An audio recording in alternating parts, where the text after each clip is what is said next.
this communist genocidal monster, Xi, of China, he's really pulled together all the power of that state. And they say he's as powerful as Mao was. And he wanted to demonstrate that. The former leader of China, who was also a very powerful man, he had the power to destroy Xi as Xi was working his way up the ladder. And he was considered fairly iron-fisted. He really put his foot down on Tibet and so forth. But he gave up power as the Chinese constitution, such as it is, provided for. So he served 2 terms. Xi, at the meeting of the Communist Party Congress, he packed it. There are several thousand people there with all loyalists. And the real governing body there is their Politburo, as you can imagine, the senior officials on the Politburo. He removed 3 or 4 of them. He replaced them again with loyalists. I believe there's 7 or 9 members of that committee, including Xi. It's all based on what Lenin and then Stalin had done. And so he has complete control of the Politburo, complete control of the Communist Party Congress. And there was a little bit of objection to what was taking place, not at the event over the weekend, but several months before, by the former premier of the Communist Party and the Communist state there. And during the Congress here, he was sitting right next to Xi's left, as you watch to our right. Many of you have seen this. I'm just trying to set it up properly. And Xi wanted to make a point. It was stunning.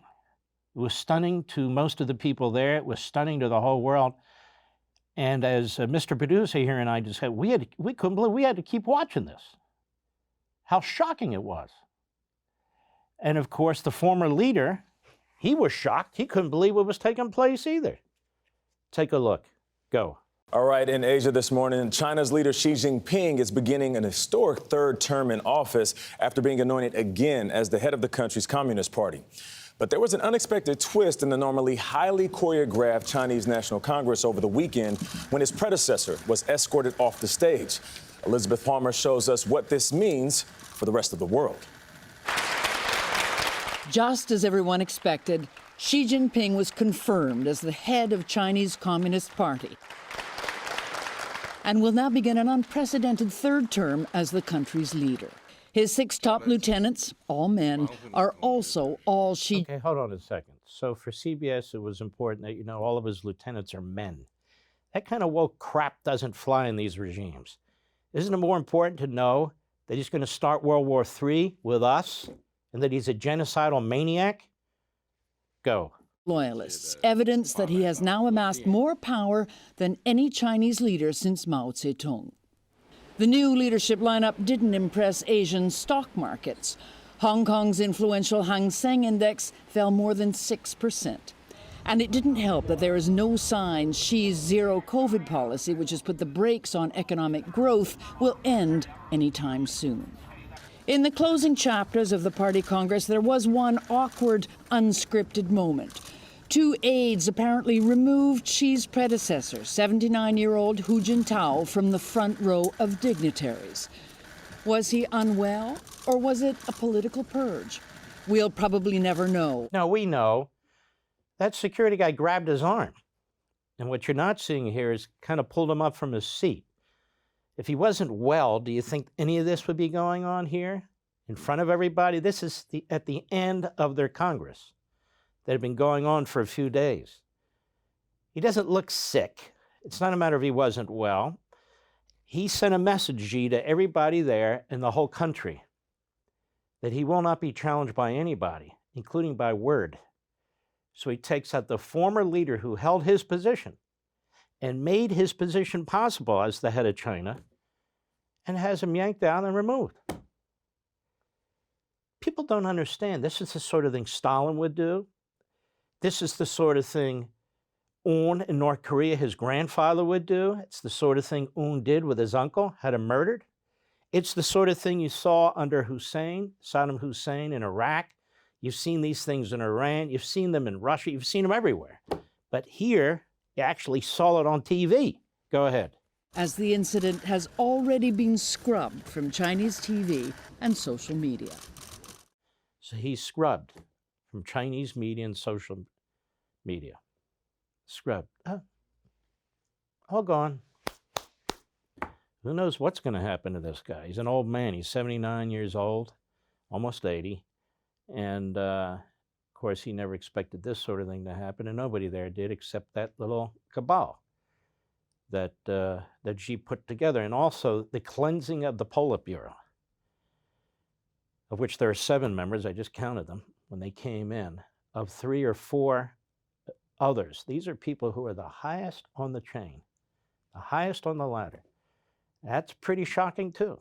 So he has no opposition to what he wants to do. And, of course, what he wants to do is invade Taiwan. He also gave a speech, a long speech, to his toadies and lackeys and lapdogs. And he made it abundantly clear that nobody can stop him and them from doing what they want to do. Nobody. And that is us who he's talking to. And if we don't get into the right gear here and start to build up our military, start to increase morale among our troops rather than this woke crap, China is going to surpass the United States as the #1 superpower in the world for the next 100 years. That's what's going to happen. Under our failed ruling class, utterly failed ruling class, our stature in the world is shrinking. Our capabilities in the world are shrinking. You even have elements within both parties, but including the Republican Party, who think that's great as they've become isolationists. And I say, if you want to live as a poor people, if you want to live as a people who are controlled, if you want to live in the shadow of a genocidal regime, then it's fine. But if you don't, then we got a problem on our hands. Now, who is Xi and how did he get to power? Let's take a look at this from BBC and CBC News. Go. The leader of China, Xi Jinping, is set to be given a historic 3rd term in power this weekend. He wasn't given a historic 3rd power, he took it. A 3rd term. The president for life. He took it.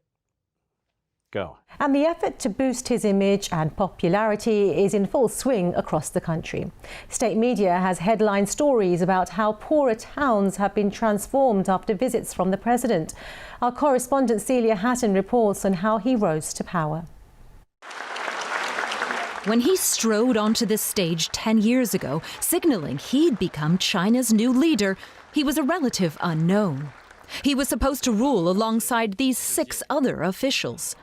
But now it's clear that he's reshaped the Communist Party, the military, and the government so that he's at the top of it all. Some call him the chairman of everything. So how did he do it? How did he become so powerful? He started out with a bold vision, the China Dream. It unleashed big projects to build things like high-speed rail networks and new global trading routes that aimed to revitalize the whole country. And through viral incidents like this, a visit to a Beijing steamed bun shop, he cultivated a different image for himself, making sure everyone in China knew his story and saw him as the top leader. He reorganized the military, too. By ousting hundreds of generals and replacing them with his allies, he's firmly in control. And let's not forget the ongoing anti-corruption crackdown. This man, Zhou Yongkang, is the former top security chief now in prison for amassing $14 billion in ill-gotten gains. More than 1 million party officials have been punished under Xi, silencing all rivals.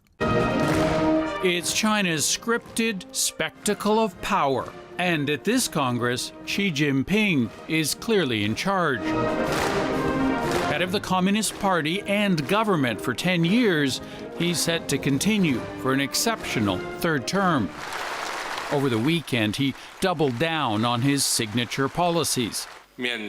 Full control over Hong Kong, promising to do the same over Taiwan, the democratic island China claims as its own. Saying again he'll use China's rapidly growing military force to invade Taiwan if necessary. Look at who's on the stage, a place reserved for the most important in Xi Jinping's circle. This man, Zhang Gaoli, right in the front row, accused of sexual assault by Chinese tennis star Peng Shuai. That allegation initially kicked off a Chinese Me Too movement. Peng Shuai all but disappeared from view. For months, the whole sporting world afraid for her. But here he is, his power and reputation unchanged.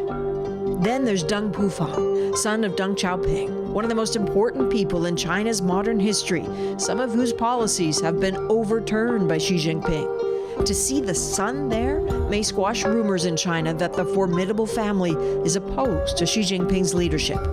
And finally, Song Ping, 105 years old, a retired Politburo member who recently released a video implying Xi Jinping's vision of China might not be the right one. And yet, he's here. The message their presence appears to send, they are now in line. Xi Jinping's China is the only China. Keep it right there. Now you'll look the third person back, the elderly gentleman, the shorter one. That's the former premier who was forcibly removed. And so you can see he would have no idea what was going to happen to him. He's smiling, he's walked in with Xi, and the next thing he knows, he's removed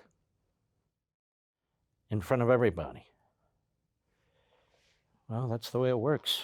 For all this and much more, sign up for LevinTV.